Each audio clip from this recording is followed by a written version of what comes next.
So today we'll be talking about two court cases. The first one is Mills versus the Board of Education, and then the second one is Park versus the District of Columbia.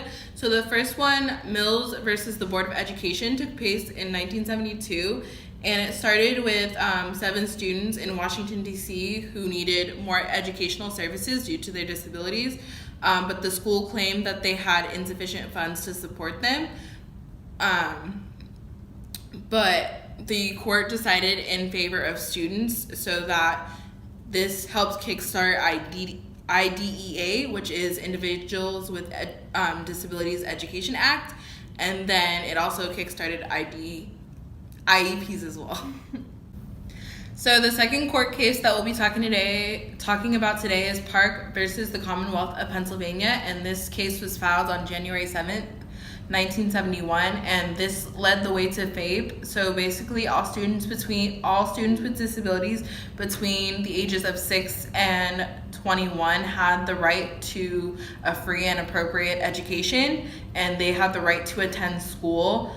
But this unfortunately was loopholed a lot, and so a lot of the schools declared that many of the children couldn't take care of themselves, or they didn't have like the sufficient means once again to take care of themselves or to provide services. So eventually that was overturned on October 8th, where every child with a disability, no matter the scale, could take care of themselves, so they could learn basic skills and hygiene and self-care. So every child had a right to the education that was appropriate for them. Okay, so the Civil Rights Act of 1964 was a landmark case that outlawed discrimination based on sex, color, race, religion, or national origin. And this really helped the IDEA with several things, such as if a disabled person wanted to get a job, a workplace could not discriminate them based on that just because they're in a wheelchair. All right, so another significant act before 1970 was the Elementary and Secondary Education Act. Lyndon B. Johnson signed it in 1965, and this act was to improve education equity for all students from lower income families, and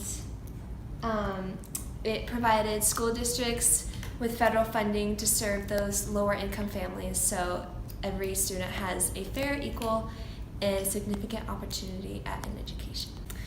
So an act that took place after the 1970s was the Rehabilitation Act of 1973, Section 504.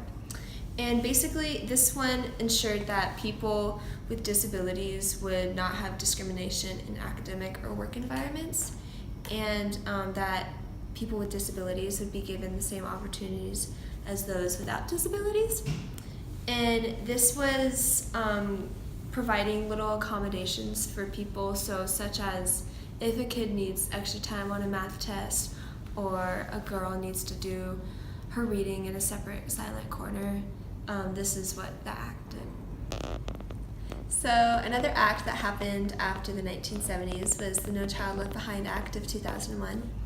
And this one ensured that all students would be learning the same things as everyone else, and that they would have a fair and equal opportunity at a higher and quality education as everyone else at the school.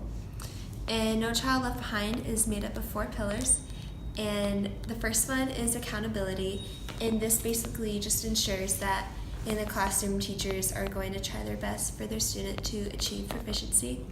And flexibility is a pillar that says that schools will be flexible with their federal funds and how they use for special education. And then research-based education is basically proving that there's effective research done to prove that these programs are effective and are working. And then parent options increases the choices for parents whose kids go to Title I schools, and that in special education they have a lot of options in front of them.